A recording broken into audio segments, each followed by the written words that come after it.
शांति। तो आज एक हम बहुत अच्छे विषय पर चर्चा करेंगे, संस्कारों का परिवर्तन।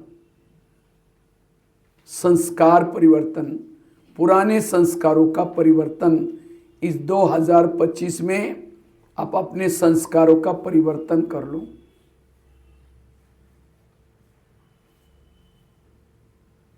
क्योंकि जब तक आज की मुरली में था ना, स्वच्छ बनो, बाबा किसी लिए आए तुम्हें स्वच्छ बनाने के लिए। जो संस्कारों के वश हो जाता है वो अस्वच्छ है, वो अस्वच्छ है। और जो अस्वच्छ है वह लक्ष्मी कैसी रहेगी, ज्ञान कैसा दिमाग में बैठेगा। सरस्वती किसके ऊपर बैठे हैं? हंस के ऊपर। हंस अर्थात अंदर बाहर स्वच्छ, देखने की स्वच्छता, सुनने की स्वच्छता, मुख की स्वच्छता, दिल में स्वच्छता। जहां स्वच्छता है वहां सरस्वती, और जहां सरस्वती वहां लक्ष्मी है। इसलिए पहले हमें अपने आप को स्वच्छ बनाना है। संस्कारों का परिवर्तन। हम अस्वच्छ कम बन जाते हैं जब संस्कारों के वश हो जाते हैं, क्योंकि हमारा पढ़ाई का पूरा सार है स्वच्छ बनना। पढ़ाई का सारा है संस्कारों का परिवर्तन करना। अगर बच्चा अंत में पास हो जाता है तो समझेंगे इसने स्टडी अच्छी की है, वो रोज स्कूल में गया है। अगर अंत के पेपर में फेल हो गया तो मम्मी पापा क्या समझेंगे? ये स्कूल में गया नहीं था, या एक तो उसने स्टडी ठीक। इसी तरह अगर मैं कोई संस्कार के बार बार वश हो रहा हूं, इसका मतलब मेरा स्टडी ठीक नहीं है, या मैं परमधाम में नहीं जाता हूं, मेरी पढ़ाई ठीक नहीं है। इसलिए लगन से अब हमें अपने संस्कारों को परिवर्तन। अगर अभी मैं छोटी छोटी संस्कार, जैसे बच्चा अगर टेस्ट पेपर में फेल होता है, समझ जाओ कि अंत में भी क्या होगा? फेल हो जाएगा। इसलिए टेस्ट पेपर क्यों ली जाते हैं? तो इसी तरह बीच बीच में कभी कभी कई क्या बोलते हैं, बाबा आप टेंशन नहीं लेना। कभी बाबा की मुरली में आता है, कई बच्चे ऐसे बाबा से रोन करते, बाबा आप टेंशन में नहीं आना, अंत के समय जब विनाश होगा मेरे सारे संस्कार बदल जाएंगे, मैं बदल जाऊंगा। बाबा कहते हैं नहीं बच्चे, अंत में माया और ही विकारों का फोर्स के रूप में आएगी। क्यों? अंत में जब आत्माई शरीर छोड़ेगी, आत्माई शरीर छोड़ेगी, परमधाम में नहीं जाएगी, क्योंकि परमधाम का गेट बंद है। पूरी जब सारा सब कुछ खत्म हो जाएगा उसके बाद गेट खुलेगा। तो तब तक आत्माएं कहां रहेगी? अंतराल में घूमती रहेगी। समझो, अंतराल में आत्माएं घूम रहे, विनाश पूरा हुआ नहीं। अब समझो कोई आत्मा को संकल्प चला मुझे विकार में जाना है, समझो काम विकार वाली आत्मा को संकल्प चला, उसके अंदर उस आत्माई शरीर छोड़ी है, उसके अंदर काम विकार बहुत है। अब उसको तो अपना शरीर है ही नहीं, वो कहां जाएगी? जिसके अंदर काम विकार के अंश है, जिस व्यक्ति का शरीर है उसको विकारों की ज्यादा ये होती है, वो आत्मा भी उसमें प्रवेश करेगी और विकार का और फोर्स करेगी, और फोर्स करके विकार में जाएगी। और पश्चाताप किसका होगा? जिसका शरीर है उसको होगा। यह भी पार्ट कम है, आगे चल करके ये बहुत चलेगा। इसलिए विकार में इतना आत्माएं जाएगी। अच्छा, किसी को क्रोधी आत्मा, क्रोध किसी के शरीर जिसके अंदर क्रोध के संस्कार उसमें प्रवेश करते हैं और जोर से क्रोध करते हैं। पश्चाताप किसको होता है? जिसका शरीर है, अरे मैंने ये क्या किया, मैंने क्या किया, इतनी गलती कैसी की। इसलिए ये बहुत चलेगा। इसलिए बाबा कहते हैं बच्चे बहुत काल का अभ्यास चाहिए, बहुत काल के आपके अंदर जो संस्कार है वो संस्कार के अंश के वंश को भी खत्म करो, नहीं तो ये अंश ही क्या बनेगा? वंश बन जाएगा, आपको हरा देगा, पराजय हो जाएंगे। इसलिए अब इस साल में हमें 20 नाखूनों का जोर लगा करके अपने कड़े संस्कार को परिवर्तन करना और स्वच्छ बनना, कोई दाग ना हो। संस्कार के वश होने से की कमाई हमारी चट हो जाती। जितना भी हमने मेहनत करके रात दिन मेहनत करके अमृत वेला की, मुरली सुनी, सेवाई की, सारा जीरो बन जाता है। जैसे गाड़ी स्पीड में चल रहे हैं, अचानक ब्रेक लग गया तो क्या हो गया, उसकी स्पीड। इसी तरह हम तीव्र पुरुषार्थ कर रहे हैं, अचानक संस्कार के वश हो गए कि कमाई चट। मम्मा मम्मा क्यों बनी? मम्मा एक गलती दोबारा नहीं करती थी। इसलिए हमें क्या करना है, इस वर्ष में संस्कार के ऊपर क्या करना है, ध्यान देना है, संस्कारों का परिवर्तन करना है। जो संस्कार के वश होता इंद्रियों के भी वश में, वो वायुमंडल को भी खराब करता है। संस्कार के वश होने वालों को खुशी नहीं होगी। भले बीके बनाए, सत्युग में जा रहे हैं, देवी देवता बन रहे हैं, भगवान से मिल रहे हैं, चेहरे में कोई खुशी नहीं है, चेहरा लटका रहेगा। और बाबा तो कहते हैं आगे चल करके मेरे बच्चों के चेहरे म्यूजियम का काम करेंगे। लेकिन किसका चेहरा? जिन्होंने संस्कार परिवर्तन किए हैं, जिन्होंने कमाई करके, उसके चेहरे में सदा खुशी होगी। कई है भी के चेहरा मरा हुआ है, कोई रौनक ही नहीं है। इसलिए संस्कार को परिवर्तन करना।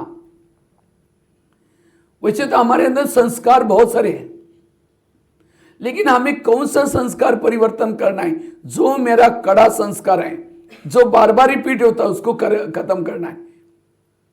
युद्ध कैसा होता है? समझो अर्जुन और दुर्योधन का युद्ध है, तो अर्जुन क्या करता है? दुर्योधन को तीर लगाता है, उसको मारने की कोशिश करता है। बाकी साथ में बहुत सारे लड़ रहे हैं, उनको नहीं मारेगा। महारथी के साथ युद्ध करता है। अब दुर्योधन को मारा नहीं, बाकी सबको मारता जा रहे हैं, तो क्या विजय कहेंगे उसको? नहीं। जब दुर्योधन मर गया तो बाकी अपने आप भाग जाएंगे या शरण में आएंगे। यह युद्ध की नीति। तो इसी तरह हम भी ज्ञान में चलते हैं, तो हम क्या कहते हैं? मैंने ये छोड़ा, ये छोड़ा, ये छोड़ा, ये छोड़ा, बस एक रह गया है। जो रह गया वही जब आपको हराता है, जिसको छोड़ा सारे जिंदे हो गए। तो हम कहते हैं ये क्या हो गया? जैसे युद्ध चलता है राम रावण का। राम क्या करता है? रावण का एक सिर काटता है, फिर दूसरा काटता है, फिर कट जाता है। सिर तो कट जाते हैं, दोबारा जुड़ जाते हैं। विभीषण आता है और राम के कान में दो चार बातें सुनाता है, ये ऐसा नहीं मरेगा, उसके नाभि में तीर लगाओ। और जब नाभि में तीर लगा रावण क्या हो गया? इसी तरह हम भी क्या करें? हम भी क्या करते हैं? ये छोड़ा, ये संस्कार छोड़ा, इसको छोड़ा, इसको छोड़ा, बस वो एक रह गया। और जो रह गया वही जब जिंदा होता है, सारे संस्कार दे। इसलिए नाभि में तीर लगाओ। नाभि अर्थात कड़ा संस्कार। सभी आंखें खोल करके सुन रहे हैं। माता जी को पीछे बिठा दो, पीछे बैठो, पीछे। जिसको आंख एक धुलाई करके आ जाओ। ध्यान से सुनना, टाली भी जाना बीच में थोड़ा, ठीक है? संस्कार की बातें सुन रहे और आपकी आंखें धोखा दे रहे। उसी दिन क्या बोला था? एक एक इंद्रियों पर संयम रखो। वैसे तो नींद तो मुझे आना चाहिए, मैं तो रात को मुश्किल से कितना 10 बजे सोया, 1 बजे उठ गया। पता नहीं क्या हुआ। अब एक तो महीने बाबा शायद पुकार रहे हैं, फिर बैठ करके योग लगाना शुरू किया 1-1:30 बजे से। फिर बीच बीच में देखता रहा ट्रेन कब आ रहे, वो ट्रेन लेट चल रहे ना, तो उसको देखता रहा। अलर्ट होकर के बैठो, एक एक शब्द इतना ध्यान से सुनो, क्योंकि कड़ा संस्कार को मारना है। तो उस मेरे हर एक का अलग अलग है संस्कार, तो चेक करो मेरा कड़ा संस्कार क्या है, उसकी चेकिंग करो। मेरा कड़ा संस्कार कौन सा है? आप अपने जीवन से 10 साल तक जाओ, हर एक को अपना 10 साल के बाद का जीवन याद है, सबको याद है ना? 10 साल से लेकर के ज्ञान में चलने तक आपके अंदर कौन सा संस्कार था, कौन से संस्कार के वश करके आपने भूले की थी, उसको याद करो। उसके बाद ज्ञान में आए, सब कुछ ज्ञान हुआ, ये गलत है, ये रॉन्ग है, नहीं करना चाहिए, तो भी आप कौन से संस्कार के वश हो रहे बार बार, न चाहते भी उसका, ये है आपकी बीमारी, ये है आपका कड़ा संस्कार, और आपको दवाई कोई और नहीं चाहिए, उसी संस्कार की दवाई चाहिए। अब पेट दर्द है, कहो कि हमको सिर दर्द की दवाई दे दो, ठीक होगा वो? इसी तरह आपको भी मुरलियों से वही पॉइंट्स लेने जो मेरी प्रॉब्लम है, और तब संस्कार परिवर्तन होगा। हम क्या करते हैं, कोई भी पॉइंट दिमाग में डालते रहते, संस्कार नहीं परिवर्तन होगा, और अंत में धोखे में जाएंगे, फेल हो जाएंगे। और जो फेल हो जाएगा त्रेता में, अंत तक मैंने संस्कार पर जीत प्राप्त नहीं की, युद्ध करते करते मरने वाला त्रेतायुग में चला जाता है। सतयुग में जाना है, सांपों के ऊपर डांस करो, तब कृष्ण के साथ जाएंगे। जो डांस नहीं करता, डसते हैं उसको, वो नहीं जाएगा वहां। जिसके अंदर कोई भी प्रकार का विकार का विष नहीं, वो विष्णु की राजधानी में जाता है। विष्णु की कोई भी विष नहीं है, वहां जाएगा वो। कोई ना कोई अभिमान है, कोई ना कोई संस्कार है, तो कहां जाएगा? त्रेता। त्रेतायुग में राम के जितने भी भगत हैं, सभी को पीछे से पूछे ना, कौन सी पूछ? मुझे पूछा ही नहीं, मुझे बिना पूछे किया, ये पूछ की पूछ, निरहंकारी बनो। ये बाबा ब्रह्मा बाबा ने कहा ना, ब्रह्मा निरहंकारी, जैसे बाबा निरहंकारी है, शिव बाबा निरहंकारी है, हमें भी क्या करना है? मैंपन की पूछ को काट लो। बहुत सारे संस्कार है, लेकिन पहला कड़ा संस्कार, वो कड़े संस्कार के साथ जुड़े हुए, बाकी छोटे मोटे सब, जब उसको मरेंगे तो बाकी सारे मर जाएंगे। तो उस कड़े संस्कार को ढूंढा, लेकिन अब उसको खत्म कैसे करना है? जैसे भीष्म युद्ध करता है, भीष्म के सामने, भीष्म भी तो महारथी था, लेकिन उसके सामने कौन आया जिसे पराजय हुआ? शिखंडी। ये शिखंडी कौन था? शिखंडी कहते हैं अंबा और अंबालिका में किसी को उठा कर लाया था उसने, किसी की शादी करने के लिए, लेकिन एक के साथ तो किया, दूसरे को छोड़ दिया। वो किसी के साथ कर रही थी, तभी उसको उठा के लाया था। तब उसने प्रतिज्ञा की, अब उसने भी स्वीकार नहीं किया, तुमको तो उठा के लेके गया। तब उसने कहा कि चाहे कितना भी जन्म लेने पड़े, मैं इसका बदला जरूर लूंगी।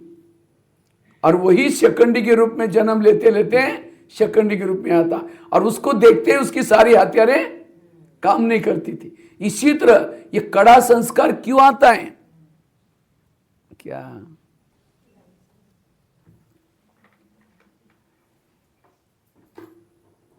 तो बात चल रही थी शिखंडी की। तो ये कड़ा संस्कार क्या है? हमने क्या किया द्वापर युग में, कलयुग में क्या किया? जब कभी टेंशन में आए, तनाव में आए, हमें किसी ने सहयोग नहीं दिया, अशांत हो गए, तो हमने इन विकारों का सहारा लिया। इन विकारों का सहारा लेकर के क्षणिक सुख लेने की प्रयत्न किया, और अब हमको ज्ञान मिला, और जैसे हमको ज्ञान मिला, हम क्या करें? उस संस्कार को छोड़ रहे हैं। उस संस्कार कहते हैं, अच्छा तुम कहां जा रहे, मैं तुमको दिखाऊंगा। जैसे एक बार देवता और असुर और विष्णु जी ये सब साथ में थे, तो विष्णु जी को देवता ही कहते हैं, ये असुर को आप क्यों आने देते हो? उसी समय असुर क्या कहते हैं, हे विष्णु जी, इन देवताओं को पूछो, जब हमको हमारी जरूरत पड़ी, अब उस समय हमको पूछते थे, और अब हमको भगाने की कोशिश कर रहे हैं। इसी तरह कभी कभी हम बाबा को कहते हैं ना, बाबा माया को भगाओ ना, तो माया कहते हैं, बाबा इनको पूछो, जब हमारी जरूरत पड़ी तो उस समय नहीं भगाओ बोला, और अभी भगाने। तो बाबा कहते तुमको ही भगाना है, तुमने ये क्या, मैं तुमको ताकत दूंगा, युक्ति दूंगा, भगाना तुमको ही है। तो ये कड़ा संस्कार क्या है? वो शिखंडी है। पहले जैसे राजाओं को हराने के लिए क्या करते थे? राजा को जो चीज अच्छी लगती थी, किसी को नाच गाने वाली अच्छी लगती थी, उसी रूप में उसको भेजते थे, उसे वो हरा लेते थे। तो माया भी बड़ी चालाक है, वो किस रूप में आते हैं? जो आपकी कमजोरी है उसी के रूप में आती है। इसलिए कमजोरी को ढूंढो, उसे वैराग करो। अगर मैं कमजोरी के वश होऊंगा तो मेरा नाम बदनाम हो जाएगा। अगर उसके वश होऊंगा मुझे धर्मराजपुरी में सजा मिलेगी। अगर उस कमजोरी के वश होऊंगा तो बाबा के सामने सिर मुझे झुकाना पड़ेगा, धर्मराज में सजा मिलेगी। ऐसे ऐसे वैराग करो उसे, तब वो निकल जाएगा। ये विकार कोई बुरे नहीं है, विकार बहुत अच्छे हैं, लेकिन विकारों को क्या करो, अलग रूप में प्रयोग करो। एक बार महाभारत में एक दृश्य दिखाते हैं, अर्जुन रात को ही उठ करके क्या करता है, पेड़ों को बाण मारना शुरू करता है। उसको क्या समझता है, ये कौन है, दुर्योधन, जोर जोर से गुस्से से मारता है। उस समय कृष्ण रात को उठ करके देखता है तो कृष्ण कहता है अर्जुन को, है पार्थ, तुम अपना क्रोध अग्नि भड़काओ, ये क्रोध अग्नि तुम्हें युद्ध में काम करेगी। तो किसके ऊपर क्रोध कर रहे हैं, अपने दुश्मन के ऊपर कर रहे हैं, पेड़ समझ करके उसको मारा है। इसी तरह आज हमें भी दुश्मनी करने, क्रोध करना है, किसके ऊपर, हमारे अंदर जो कड़ा संस्कार है उसके ऊपर क्रोध करो। ये क्रोध आपके लिए अच्छा है। हम क्रोध करते किसी व्यक्ति की तरफ करते, अपनी बुराई की तरफ नहीं करते। काम विकार करो, लेकिन कौन सा, मिलन मनाओ, प्रभु से मिलन मनाओ, काम विकार खत्म हो जाएगा। लोभ करो, ज्ञान का लोभ करो, अहंकार करो, अभिमान करो, आत्मा अभिमानी बनो। ये विकारों को परिवर्तन करो ऐसे, तो ये विकारी आपको विजय बनने के लिए सहयोगी बनेंगे। लेकिन हम विकार क्या करते हैं, दूसरे रूप में यूज करते हैं, ये आपको पराजय करेंगे। क्रोध हमेशा करो अपनी बुराई के ऊपर, अपनी कमजोरी के ऊपर क्रोध करो। अब मैं इसको छोड़ूंगा नहीं, अब इसको मार के छोड़ूंगा। तो उस कड़े संस्कार को हम परिवर्तन कैसे करें, ढूंढने की तो युक्ति पता चला ना, कैसे ढूंढना है उसको। लोगों को पता नहीं आपके अंदर क्या विकार है, आपको पता है। लोग तो आपकी महिमा करेंगे, अरे आप तो बहुत अच्छे हैं, बहुत अच्छे हैं, लेकिन आपको पता है मैं कितना पानी में हूं, आपको पता है कि मैं कितना बार हार जाता हूं। इसलिए आज किसी को आपके प्रश्न पूछने की जरूरत नहीं है, आपको पता है कि मेरी कमजोरी क्या है, बुराई क्या है। दूसरे किसी को पता नहीं है आपको क्या पुरुषार्थ करना है, तो उसी के ऊपर जीत बने। तो उस कड़े संस्कार को हम जीत कैसे प्राप्त करना है, विजय कैसा बनना है, उसके लिए 6-7 युक्ति आपको सुनाता हूं। सबसे पहली युक्ति है, अगर उस कमजोरी को परिवर्तन करना है, रोज अमृत वेला बाबा को सुना उस कमजोरी के बारे में। जैसे हॉस्पिटल में डॉक्टर जाते हैं, चक्कर लगाते हैं, तो क्या करते हैं, हॉस्पिटल में जब डॉक्टर चक्कर लगाता है, और हॉस्पिटल में अलग अलग वार्ड होते हैं, अलग अलग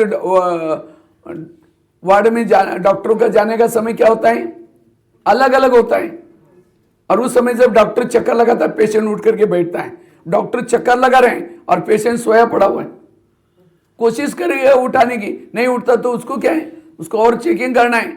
अब फिर अगर वहां डॉक्टर आने के बाद चेकिंग नहीं किया, उस पेशेंट को कहां लेके जाना पड़ता है, उसके ऑफिस में, जहां मेन बैठता है वहां उसकी फी अलग है। फिर चलने के लिए भी तकलीफ है, उसको ही तकलीफ होगी भाई, जब आता है उस समय चेकिंग करेंगे। तो इसी तरह दुनिया भी एक हॉस्पिटल है, इस हॉस्पिटल में 4 वार्ड है, America ward, Africa ward, Europe ward, Asia ward. तो हम कौन से वार्ड में रहते हैं, एशिया वार्ड में। यहां डॉक्टर का आने का टाइम क्या है, 2 बजे से लेकर के 5 बजे तक यहां चक्कर लगाता है। और उस समय हमें क्या करना है, उठ करके बैठना है। उस समय उठ करके बैठो, ऐसा नहीं कि उस समय उठे ही नहीं तो फिर आपकी चेकिंग नहीं होगी, तकलीफ। इसलिए बाबा रोज क्यों कहता है अमृत वेला उठो, अमृत वेला उठ करके क्या करना है, बाबा को सुनाना है। अच्छा, कोई पेशेंट उठा है, उठ करके डॉक्टर के चेहरे की तरफ देख रहे हैं,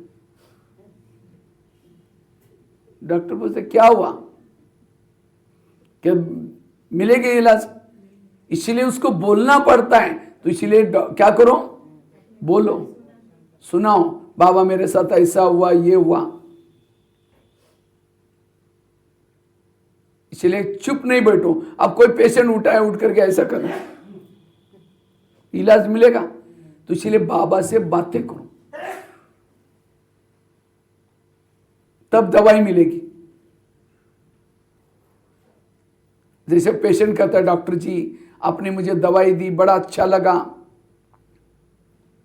बहुत अच्छा, थैंक यू आपका, बोलता है ना। या कहता है डॉक्टर जी मैंने दवाई लिया था लेकिन मैंने दवाई खाई तो भी उल्टी हुई, ऐसा हुआ, ये हुआ, सुनाता है ना।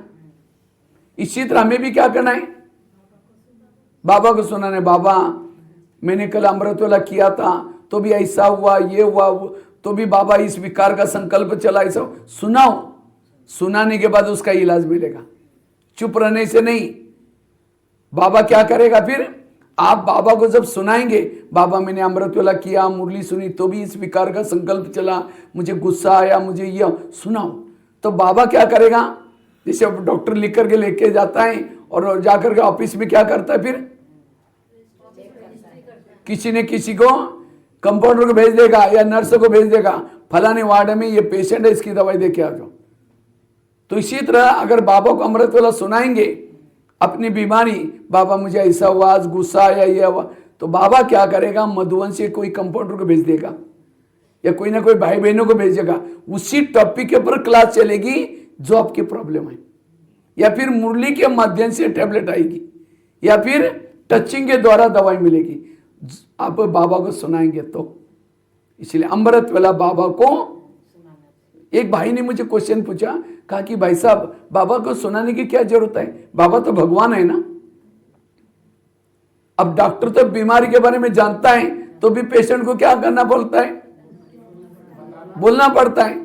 इसी तरह बाबा भले भगवान है, सब कुछ जानता है, पेशेंट थोड़ी बोलता है आपको पता नहीं मेरे को क्या हुआ है। जब डॉक्टर के पास पेशेंट जाता है तो डॉक्टर क्या बोलता है, अच्छा आप कैसे है ना, आपको क्या तकलीफ है।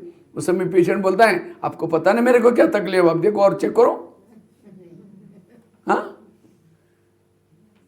बोलना पड़ता है। इसी तरह बाबा को भी सुनाओ। बाबा भले भगवान है, सब जानता है, पेशेंट। इसलिए एक मुरली में महावाक्य आता है बाबा का, क्या, बच्चे सर्जन से अपनी बीमारी को छिपाओ नहीं। माता जी नींद कर रहे हैं, ये माता जी। हाँ, जिसको नहीं आती है तो भी कहेगा नहीं आती मेरे को। थोड़ा सा आप मुंह धुलाई करके आ जाओ बेटा, क्योंकि आपको आएगी, बाकियों को सबको आएगी। तो मैं सोचता हूँ ये क्लास इतनी बहुत जरूरी टॉपिक है, नहीं तो आप करेंगे संस्कार नहीं बदलेंगे, क्या फिर फायदा। ध्यान से बीच बीच टाली तो बजाते नहीं आप लोग, पता नहीं। सावधान होकर के बातें सुनो एक एक, क्योंकि हम लोग तो बच्चों को भी पढ़ाता हूं ना, कोई बच्चा अगर कुछ उठ करके खड़ा करते उसको, इसलिए हम सोचते कि अच्छा सुनो थोड़ा ध्यान से।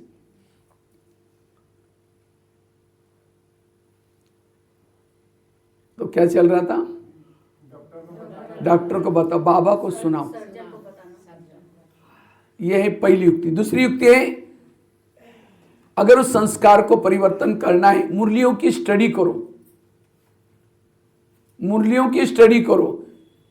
समझो एक अपना एक चित्र है, आज कई भाई बहनों की समस्या है। क्या समस्या है, मेरा योगी नहीं लगता, कई कहते हैं मेरे संस्कार ही नहीं बदलते। अगर नहीं बदलते आपके पास ज्ञान की कमी है। इसलिए ज्ञान कहाँ है, मुरलियों में। मुरली की स्टडी करो। जैसे अपना एक चित्र है सीढ़ी में, देखा है सभी ने, सीढ़ी में एक चित्र है, लास्ट में एक भिखारी सोया है, उसके सिराने में एक गीता शास्त्र है, उसके हाथ में एक कटोरा है, कटोरा, और भीख मांग रहे। सिराने तो गीता का शास्त्र है, लेकिन हाथ में क्या है, कटोरा। और एक चित्र किसका समझते हैं हम, भारतवासी को। भारतवासी का नहीं, ये ब्राह्मणों का चित्र है, क्योंकि असली गीता का शास्त्र किसके पास है, हमारे पास। और कहां रखा है, सिराने रखा है। मुरली कहां है, और किसी पास है भी मुरली नहीं, और कई है भी तो भी पढ़ते भी नहीं है, और भीख मांगते। क्या, बाबा मेरा योगी नहीं लगता, बाबा मेरे ये प्रॉब्लम। अगर ये मांग रहे हैं, कोई प्रॉब्लम है, समस्या है, आपकी मुरली की स्टडी नहीं है। जो मुरलियों की स्टडी अच्छी करता है उसकी कोई क्वेश्चन नहीं, कोई भी बातों के लिए क्वेश्चन नहीं। मुरलियों की स्टडी। ये समझो मेरे पास एक चीज है, ये चीज मेरे पास है, इसने मैंने इसको टच किया, ये सोने की बन गई, इसको टच किया सोने की बन गई, इसको टच किया सोने का, ये इन चीजों से सारी चीजें सोने की बन जाती हैं। तो आप इस चीज को महत्व देंगे, सोने के वस्तु को महत्व देंगे, चीज को देंगे। इसी तरह आज मुरली सुनकर के शिवानी बहन बन गई, मुरली सुनकर के दादिया बन गई, मुरली सुनकर के महारथिया बन गई, तो आप मुरलियों को महत्व देंगे, वो लोगों को महत्व देंगे। इसलिए मुरलियों की स्टडी करो। आज जो हम जो क्लासेस कराते हैं वो रियली कोई श्रीमत नहीं है। आज मुरलियों से ज्ञानामृत बना पढ़ करके, वो विचार सागर मंथन वाली बातें हैं, लेकिन असली श्रीमत मुरली है। मुरलियों से शास्त्र बनते हैं, मुरलियों से प्रवचन होते हैं, सब कुछ मुरली से होता है। इसलिए और मुरली केवल संगम युग में मिलती है। उन शास्त्रों से किसी का कल्याण हुआ, ग्रंथों से कल्याण हुआ। इसलिए कोशिश करके मुरलियों की ज्यादा स्टडी करो और मुरली के महावाक्य प्रमाण चलो। और जो मुरलियों के महावाक्य प्रमाण चलता है उसका उद्धार है। ये बहुत आजकल के क्या करें, ये किताब पढ़ रहे हैं, फेसबुक का पढ़ रहे हैं, इधर वाला पढ़ रहे हैं, जो मुरलियों के तरफ ध्यान नहीं है। अभी आप लोग जाएंगे मार्च में जब जाएंगे तो क्या करना, सभी यहां से इकट्ठे करके मुरलियों की किताबें लेके आओ मधुबन से। मुझे लगता है मुरलियों की कीमत कितना है, 10 रुपए, 10 या 15 रुपए है। सभी मिलकर के मुरलियों का 1969 से लेकर के 2000 तक 17 तक जितनी मुरलियां किताबें लेके आओ और एक भाई को निमित्त बनाओ, एक लाइब्रेरी बनाओ और उसमें से क्या करो, हर महीने में चेंज करके लेके जाओ और सारी मुरलियों की बार बार स्टडी करते रहो। एक मुरली सवेरे पढ़ना, उठते ही अमृत वाला करते ही एक मुरली पढ़ना, और उसके बाद दूसरी रात को सोने से पहले, और उसी में भी वही मुरली पढ़ो। क्योंकि बाबा की मुरलियां मुझे लगता है हर विकार के ऊपर चलिए, काम के ऊपर चलिए, क्रोध के ऊपर चलिए, सारी विकारों के ऊपर मुरली चलिए। समझो किसी के अंदर काम विकार है तो काम विकार वाले टॉपिक पढ़कर निकाल करके पढ़ो, क्रोध है क्रोध वाले टॉपिक निकाल करके पढ़ो। मुरली एक प्रकार की डिस्पेंसरी है। जैसे किसी को बीमारी होती है तो डिस्पेंसरी में जाता है, कौन सी दवाई मांगता है, कहता है आपके पास जितनी टेबलेट है एक दे दो मुझे, अब लेकर खा लो, क्या हो जाएगा।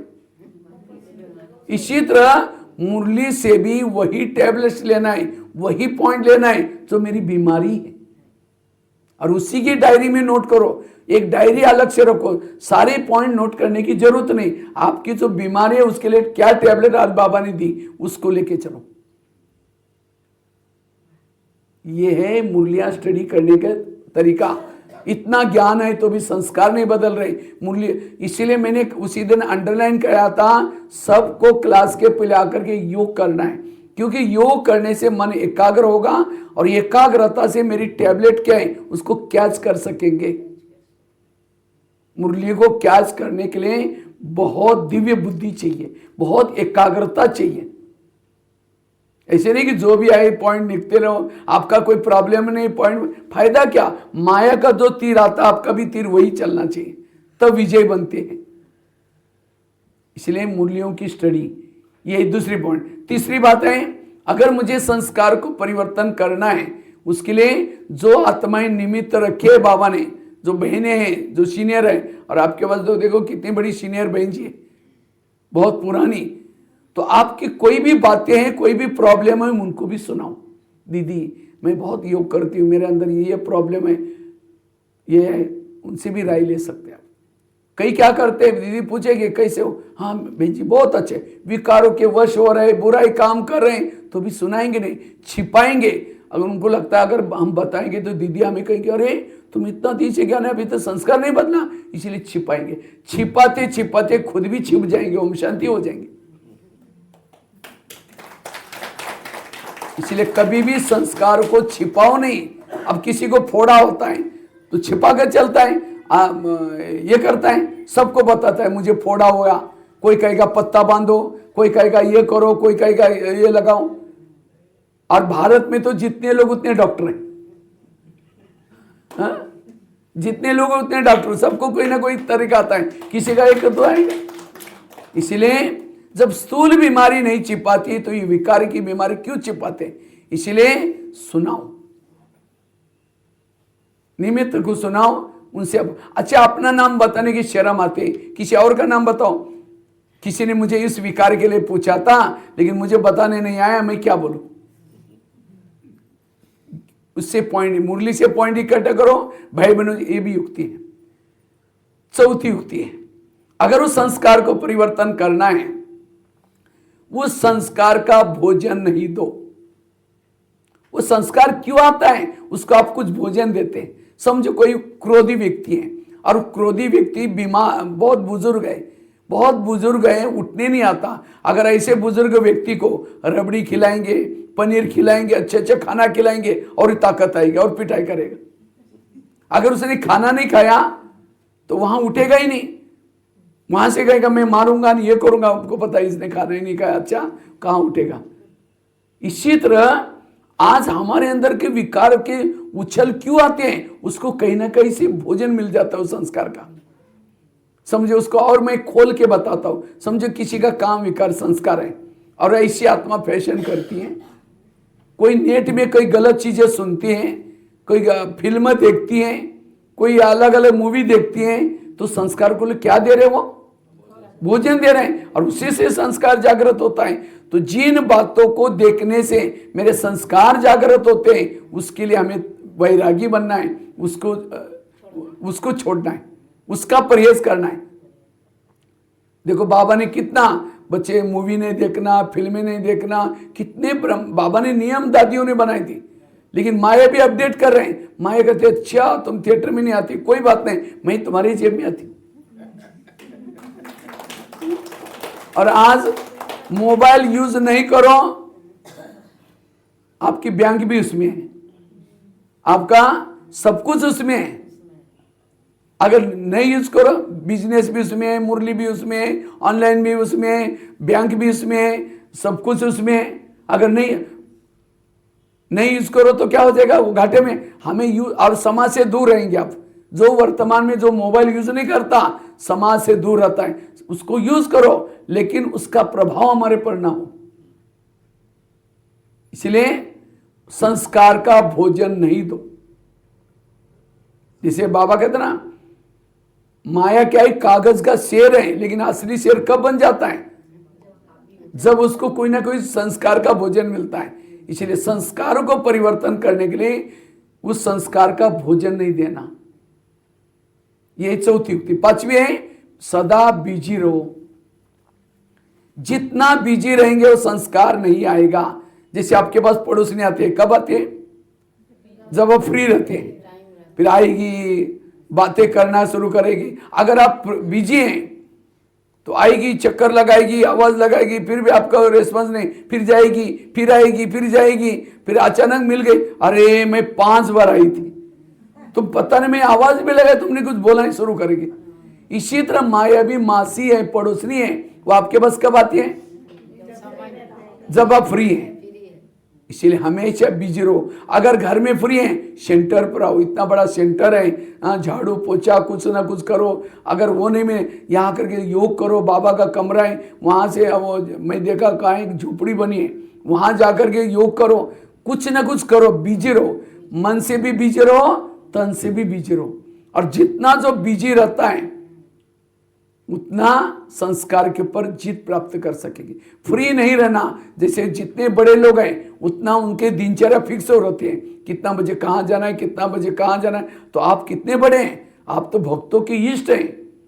आपको कितने बड़े काम पड़े हैं? आपको सकाल देने हैं, संस्कार परिवर्तन करना है, कितने जन्मों की कमाई करने है, कितने विकर्म खत्म करना है, आपको टाइम कहाँ है? लेकिन आप थोड़ा फ्री रहते हैं, वो संस्कार, खाली मन शैतान का घर। इसलिए बिजी रहना, यह भी एक युक्ति है। पांचवी युक्ति। छठी युक्ति है, आत्माभिमानी की तपस्या करो। जितना आत्माभिमानी बनेंगे वो संस्कार नहीं आएगा। जिस घर में भूत रहते हैं वहां लाइट जलाओ, भूत नहीं रहता। इसी तरह जिस शरीर में आत्मा का भान है, कोई भी कड़ा संस्कार नहीं रहता। आत्माभिमानी की कमी ये संस्कार आने का कारण है। इसलिए निरंतर आत्मा के स्वरूप में रहना, मैं आत्मा हूं, आत्मा हूं। जितना ही स्वरूप में रहेंगे वो संस्कार नहीं आएगा, संस्कार के ऊपर जीत प्राप्त कर सकेंगे। बार बार मैं आत्मा चल, रोज बाबा कितना मुरली में कहते हैं, बच्चे तुम शरीरी हो, तुम विधेय हो। क्यों? बाबा को पता है इनके संस्कार हैं, इसी से खत्म होगी। हम खुद को भूल जाते हैं, तब जाकर के विकार आ जाते हैं, माया आ जाती है। इसलिए बार बार मैं आत्मा हूं, मैं आत्मा अभिमानी हूं, मैं आत्मा, इस आत्मा को देख रही अभ्यास करना, उससे संस्कार परिवर्तन होंगे। और संस्कार परिवर्तन शब्द गलत है, संस्कार कभी परिवर्तन नहीं होते। समझो, बिल्ली नहीं है तो चूहे बिल से क्या होते हैं? बाहर आ जाते। जैसे बिल्ली को देखा अंदर चले, मतलब मर गए, मरने हैं वो अंदर गए। जैसे बिल्ली गई फिर इसी तरह जिस दिन हमारा अमृत वाला अच्छा है तो संस्कार दब जाते, अंदर चले जाते। जिस दिन अमृत वाला मिस किया संस्कार, अगर आपके परिवर्तन हो गए तो कहां से आए फिर? संस्कार मर्ज और इमर्ज शब्द अच्छा है।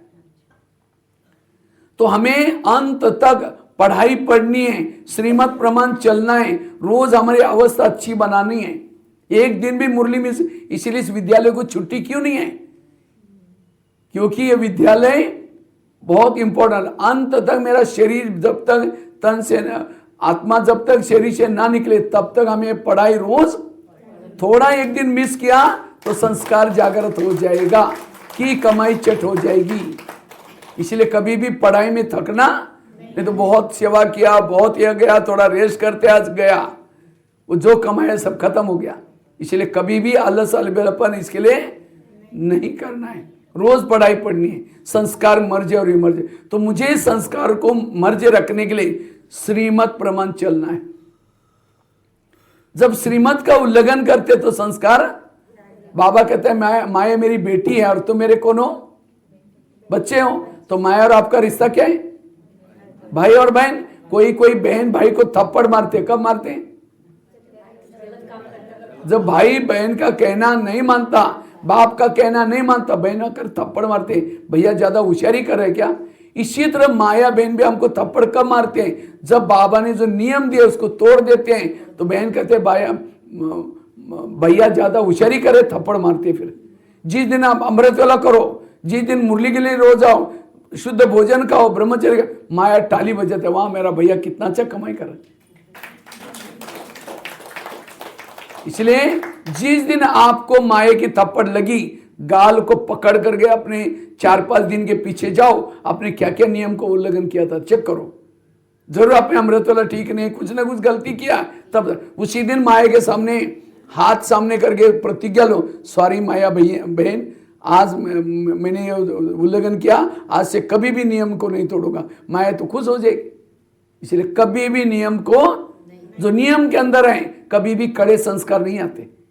इसलिए अपने ईश्वरीय नियमों के अंदर रहना है, ईश्वरीय नियमों का पालन करना है। कितनी बातें हो गई? पहली बात बताई, संस्कार को मर्ज रखने के लिए, परिवर्तन करने के लिए, पहली बात अमृत वाला बाबा को सुनाओ।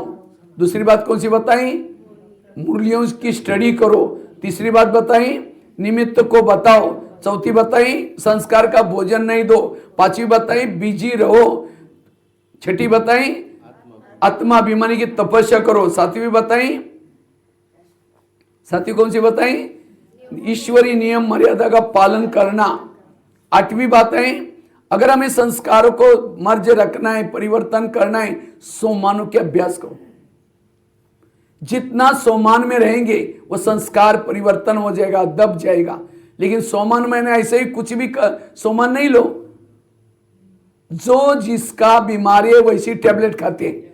सिर दर्द है तो सिर दर्द की दवाई खाते हैं, पेट दर्द है। इसी तरह जिसकी जिस प्रकार का संस्कार है वैसे ही सोमान याद करो।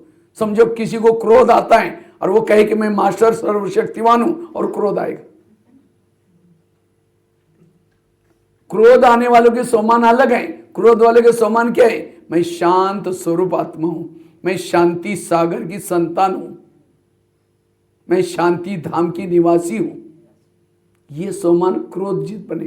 काम विकार वाले सोमान अलग है। कर्म इंद्रिय की जीत की सोमन अलग है। इसीलिए जिसकी जिस प्रकार की बीमारी है वही टैबलेट लो। एक पहले मुरली के नीचे एक ये आता था,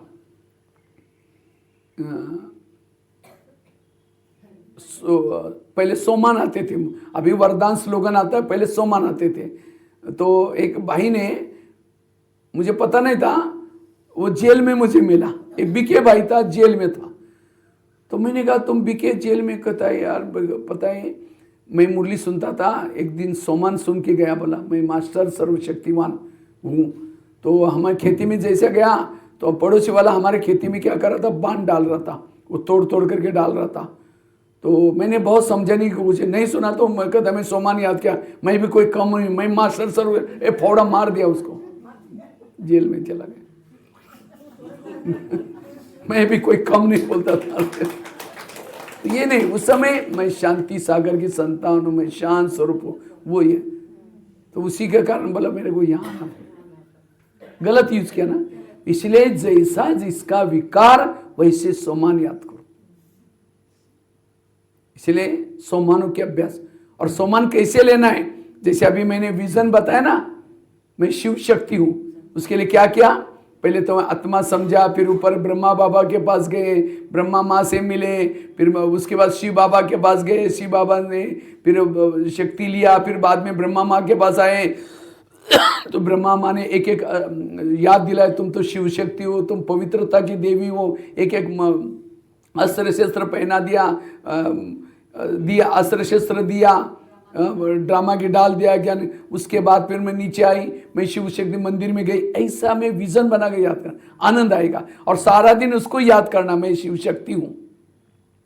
आज का सोमन क्या है, मैं शिव शक्ति हूं, मेरी साधारण तन में आई, मेरे पास अस्त्र शस्त्र सब कुछ है, मैं शिव शक्ति हूं।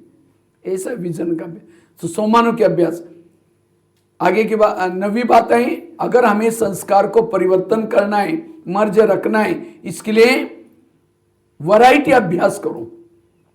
वैरायटी अभ्यास करने से, समझो आलू की सब्जी है, आलू बनाना है, रोज आलू ही बनाएंगे तो कितना बोर हो जाएगी। कहते क्या रोज आलू आलू, वही आलू है, कभी गोभी डालो, गाजर डालो, कभी पत्ता गोभी, नवीनता लगेगी। इसी तरह पुरुषार्थ में भी नवीनता करो, नए नए प्रकार का अभ्यास करो, और जितना नवीनता करेंगे उतना आप अनुभव कर सकेंगे।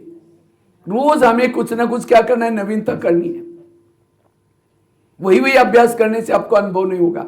लास्ट की 10वीं बात है, अगर हमें संस्कार को परिवर्तन करना है, मर्ज रखना है, उसके लिए योग विधि पूर्वक करना। तो मैं बता रहा था, सिवाय योग से संस्कार परिवर्तन नहीं होंगे। लेकिन वो योग कैसा चाहिए,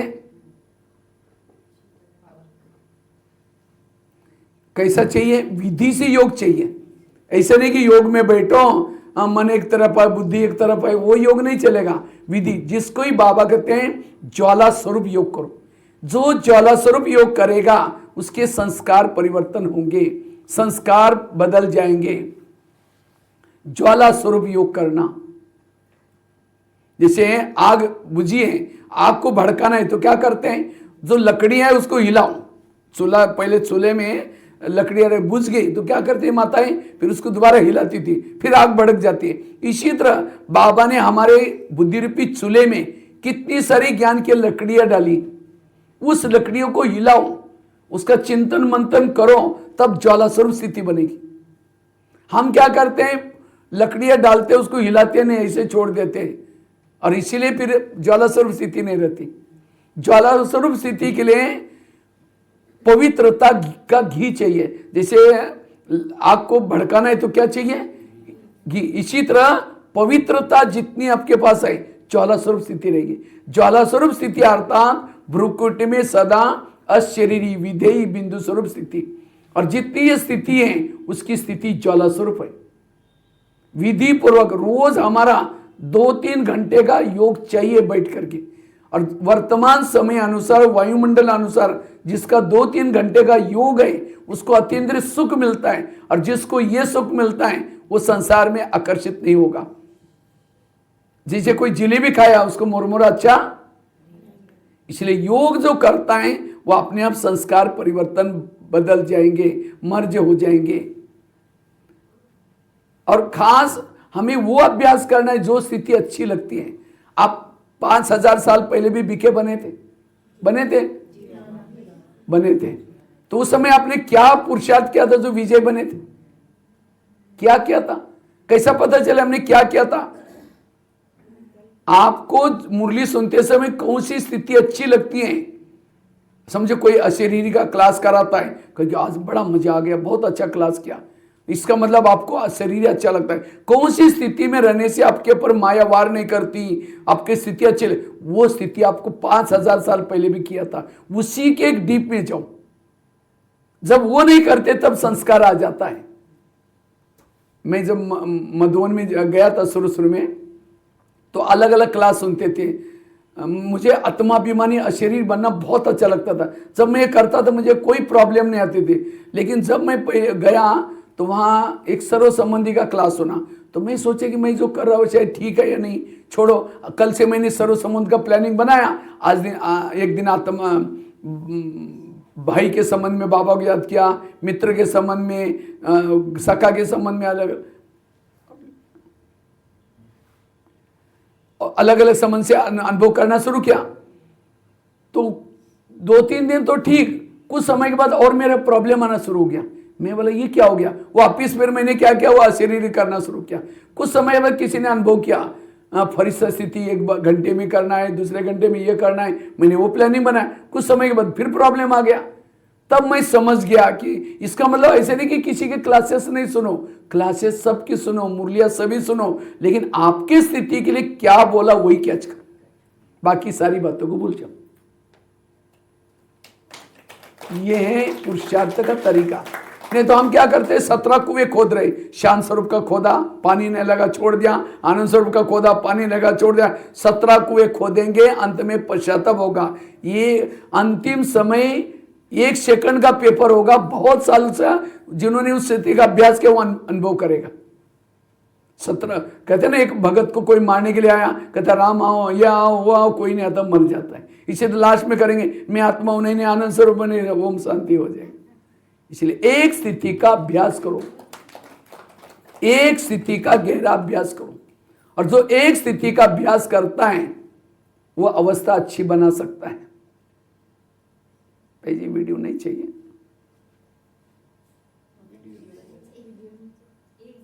फोटो ही लेने के बोल। तो इसलिए एक स्थिति का अभ्यास करो, 17 कुएं नहीं खोदो। जैसे आई स्पेशलिस्ट होता है, हार्ट स्पेशलिस्ट होता है, एक स्थिति के स्पेशलिस्ट बनो, अनुभवी बनो। जो अनुभवी है उसके पास संस्कार नहीं आ सकता। अगर संस्कार के वश होता है आपको कोई अनुभव नहीं है। कोई एक स्थिति के डीप में अनुभव करो, और एक स्थिति में सारी स्थितियां समाई हुई है। ये अगर मैंने संस्कार को परिवर्तन नहीं किया, ये 10-11 बातें मैंने लगभग सुनाई, इसमें से कोई भी अपनाओ तो भी संस्कार बदलेंगे। अगर नहीं बदलेंगे तो क्या होगा? एक कौरव बड़े हो गए, पांडव बड़े हो गए। अब सबको लगता है अब राजा किसको बनाए जाए, राजा किसको बनाए जाए? तो सब लोग थे कि योग्य है उसको राजा बनाया जाए। अब योग्य कौन है? तो सभी को क्या कहेगा, सभागृह में बुलाया, और सभी को बुलाया और सबसे पहले प्रश्न पूछा। 4 लोगों को पकड़ करके लाया जिनके गले बांधे थे, और सबसे पहले प्रश्न पूछा दुर्योधन को। कहा कि दुर्योधन बेटा, इन 4 ने मिल करके एक व्यक्ति का मर्डर किया। अगर तुम राजा बनोगे, तुम्हारे सामने ऐसी केस आएगी, तुम उनको क्या सजा देंगे? तो वो उठ करके जोश से कहता, अच्छा मर्डर किया है, इन 4 को भी गले काट दो, मर्डर का बदला। अच्छा कहा कि ठीक है बैठो। यही प्रश्न युधिष्ठिर को पूछा, अगर युधिष्ठिर तुम राजकुमार बनोगे, तुम्हारे सामने ऐसी केस आएगी, तुम उनको क्या सजा दोगे? तो युधिष्ठिर गंभीर हो गया, कहता है इनकी मैं वर्ण जाति पूछना चाहता हूं। तो शकुनी उठ करके कहता है वर्ण से क्या मतलब है? मना उनको लगता है मेरे भांजे ने जो बोला वो सही बोला, क्योंकि उसका सहारा लेता था। तो सब बोलते हैं नहीं नहीं बोला है तो कुछ तो मतलब है। कहा कि इसमें एक शूद्र वर्ण का है, दूसरा वैश्य है, तीसरा क्षत्रिय है, चौथा ब्राह्मण है। पहला कौन है? शूद्र, दूसरा वैश्य, तीसरा क्षत्रिय, चौथा का। इसमें जो वैश्य है उसको 2 साल की सजा दी जाए। इसने क्या किया है? मर्डर करने में शामिल था। उसमें जो वैश्य है, शूद्र को 2 साल की सजा दी जाए, वैश्य को 4 साल की सजा दी जाए, वो भी मारने में शामिल था। और उसमें जो क्षत्रिय है उसको 6 साल की सजा दी जाए, वो भी मारने में शामिल था, मर्डर करने में। और इसमें जो ब्राह्मण है उसको क्या सजा देने, कितने देने हैं उसको? 10। कहा कि उसको क्या सजा देने, मैं नहीं कहूंगा, आचार्य द्रोण बैठे वो बताएंगे। ये महाभारत में दृश्य आता है।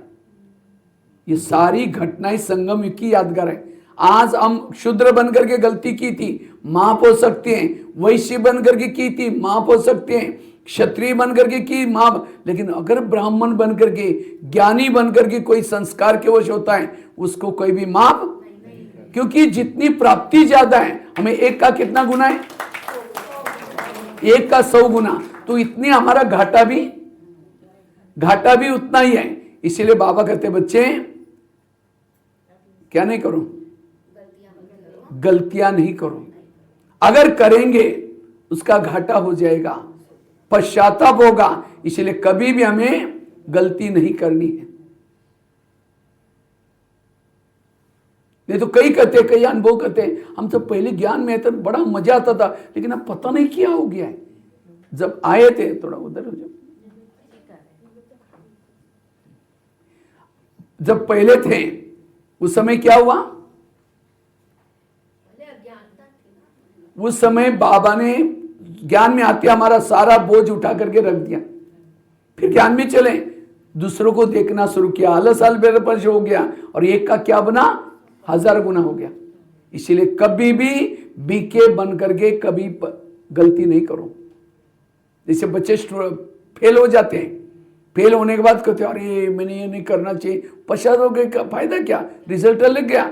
इसलिए अंत में भी बाबा कहते हैं ब्राह्मणों के आंखों से खून क्या सुबाएंगे? क्यों? उनको भगवान मिला, सब कुछ क्यों पाएंगे? वो कहेंगे अरे मैंने थोड़ा भी करते, इतनी इस गलती के कारण लास्ट में बाबा मिलन होगा। लेकिन कैसा होगा?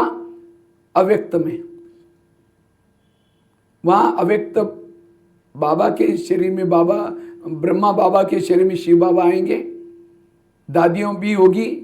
जैसे बाबा मिलन करते थे ना, उस समय सब टीचर बैठती थी सब, और एक एक आता था। उस समय 2 स्क्रीन चलेंगे, एक बाजू में चलेगा जब से ब्राह्मण बने आपने क्या क्या अच्छा काम किया उसका स्क्रीन, उसके बाद ब्राह्मण बने बाद क्या क्या गलती की, और भविष्य में क्या आपको पद मिलने वाला उसका भी स्क्रीन मिलेगा। भविष्य में बाबा आपको क्या बनाना चाहता था, लेकिन जो गलतियां की उसके फोटो देख करके बाबा कहेगा फोटो किसका, आपका है किसी और का? उस समय हमारा चेहरा, बाबा कहेगा मैं तुमको ये बनाने वाला था, तुमने एक ये बाबा ब्राह्मण बनकर के काम किया, तुम ये लेने के लायक हो, अब बताओ आप ही। उस समय चेहरा, बाबा कहेगा कैंसल करता हूं मैं ये तुम्हारा पद, इसके बजाय इसकी दास दासी बन जाओ। उस समय कितना लगे, रे मैंने थोड़ी, अगर इसके लिए इतना बड़ा, मेरी कितनी जन्मों की मेरी प्रॉपर्टी गई। इसलिए अटेंशन प्लीज। इसलिए इस वर्ष में अपने संस्कार को बदलो, संस्कार को परिवर्तन करो। जो भी आपकी भूल है उसको 20 ना करो। बच्चे ट्यूशन लगाते हैं, कौन सा लगाते हैं? जो सब्जेक्ट कच्चा है। तो आपको भी क्या करना है, जो संस्कार में फेल होने की संभावना है उसके लिए ट्यूशन लगाओ अलग से। बहनों को ये जो मैं बताया बातें, बहनों को पूछो, उसके लिए मुरलियां पढ़ो, क्लासेस भी यूट्यूब से उसी के ऊपर सुनो। बाकी आपको कोई बीमार ज्ञान की जरूरत नहीं है, उसकी जरूरत है जो आपकी बीमारी। यह है विजयी बनने का तरीका। एक महाभारत में घटना आती है, पांडव बड़े हो गए, कौरव बड़े हो गए। उसके बाद नहीं, पांडव की विजय होगी। विजय होने सभी पांडव कहां जाते हैं? पहाड़ी पर। 5 पांडव, द्रौपदी, कुत्ता था। जब जा रहे थे, उस पहाड़ी का नाम था मेरु पर्वत। वो पहाड़ी सीधी थी, उसके ऊपर वही चढ़ सकता था जो सत्य ईमानदार है। जब जा रहे थे अचानक द्रौपदी गिर गई। भीम की नजर गई, यार ये द्रौपदी है ही नहीं। तो सभी जो आगे गए थे सबको बुलाया, कहा कि द्रौपदी आई नहीं। तो एक सभी पीछे आए, एक जगह पर द्रौपदी गिर गई थी खड्डे में। तो भीम उसकी बहुत महिमा करता है, कितनी अच्छी स्त्री थी, हमारे साथ में रही, जंगल में रही, त्याग किया, तपस्या किया। युधिष्ठिर सुनता रहता है। युधिष्ठिर ने कहा सब कुछ छोड़ा उसने, जंगल में रही, त्याग किया, तपस्या किया, लेकिन एक बात नहीं छोड़ी। कौन सी? सबके साथ प्यार था उसका, अर्जुन के साथ एक्स्ट्रा लगाव था। पांडव के साथ सबके प्यार था, लेकिन अर्जुन के साथ कहा कि उसने सब कुछ छोड़ा, लगाव नहीं छोड़ा, इसलिए अब उठ नहीं सकती, यहीं रहेगी। और सबको ऊपर जाना था, सब चले गए। जिसके साथ लगाव था वो भी चला गया, क्योंकि उनको इंद्रदेव ऊपर इंतजार कर रहे थे, उनको इतना बड़ा युद्ध किया था, उसका प्राइज मिलने वाला था। ये सारी फिर द्रौपदी रोती है, पश्चाताप करते हैं, उसका यही लक्ष्य था, मुझे अंत तक पांडवों के साथ रहना है, लेकिन वो नहीं रहा क्योंकि लगाव नहीं छोड़ा। ये सारी कहानियां संगम युग की। हमारी भी विजय होगी, विजय होने बाद सभी पांडवों को पहाड़ी पर जाना है। पहाड़ी मतलब माउंट आबू वाली नहीं, परम धाम। वो कैसा है? सीधा उस पहाड़ी पर वही जा सकता है जिसका किसी से लगाव नहीं हो, झुकाव न हो, को गलत संस्कार नहीं हो, नहीं तो गिर जाएंगे। फिर बाबा समझाएगा मैंने कितना मुरली में बताया, कितना तुमको समझाया, नहीं छोड़ा, आप मरो। इसलिए बाबा कहते बच्चे उस संस्कार को बदलो। एक क्षणिक सुख देता है, लेकिन कितनी हमारी बेइज्जती कराएगा। सबके बीच में हमें चेहरा नीचे करना पड़ेगा। आगे चला नकुल गिर गया, आगे चला सहदेव गिर गया, आगे चला भीम गिर गया, आगे चला अर्जुन भी गिर गया, और केवल कुत्ता और युधिष्ठिर स्वर्ग में गिरे। ये सारी कहानियां संगम की। नकुल गिर गया, नकुल मतलब जिसको बुद्धि का अभिमान था। सहदेव क्यों गिर गया? सहयोग करने का अभिमान था। भीम क्यों गिर गया? गदा युद्ध का अभिमान था। अर्जुन क्यों गिर गया? तीर चलाने का अभिमान था। इसी तरह मुझे भी कोई, मैंने इतना ये दिया, इसके कारण सेंटर हो गया, इसने अभिमान दिया किसके लिए? बाबा के लिए। बाबा को क्या कमी है आपको दिया है? मेरा भाग्य बनाने।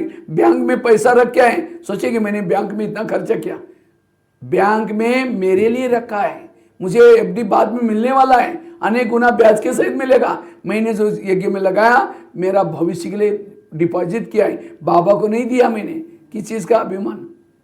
इसलिए कोई भी प्रकार का ईगो ना हो, कोई भी संस्कार ना हो, तब हम संस्कार परिवर्तन करना।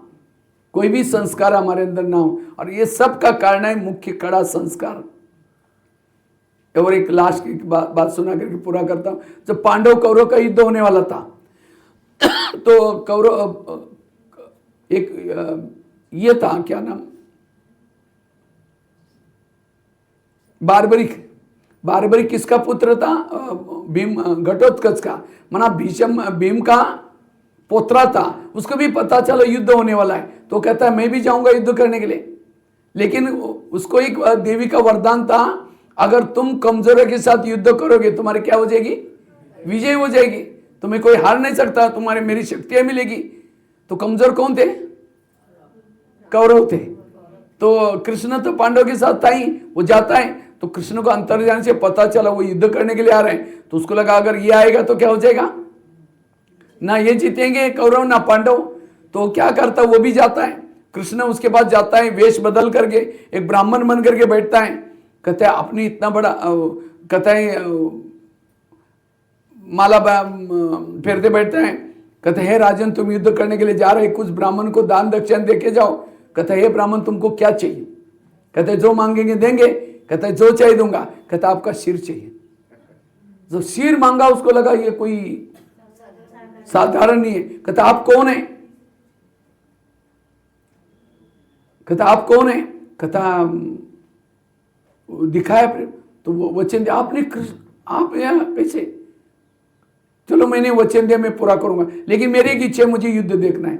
कोई बात नहीं, उसका सिर काट कर दिया उसने, लेके जाके एक पेड़ को टांग दिया। लास्ट में जब सारा वो युद्ध देख रहा था, लास्ट में विजय होने के बाद पांडव आपस में लड़ना शुरू किया। मेरे गदा के कारण, वो कहता है मेरे तीर के कारण, वो कहता है मेरी गदा, वो कहता है तो उस समय शिर जोर से हंसता है, कहता है ना तुम्हारी गदा थी ना तुम्हारे तीर थे। मैं देखता था एक चक्र चलता था, गले काटता था, चक्र चलता था, सारे युद्ध में चक्र की विजय है। तीर भी चलता था सामने, चक्र चलता था, गदा भी चलता था। तब भीम को गुस्सा आता है, एक गदा मारता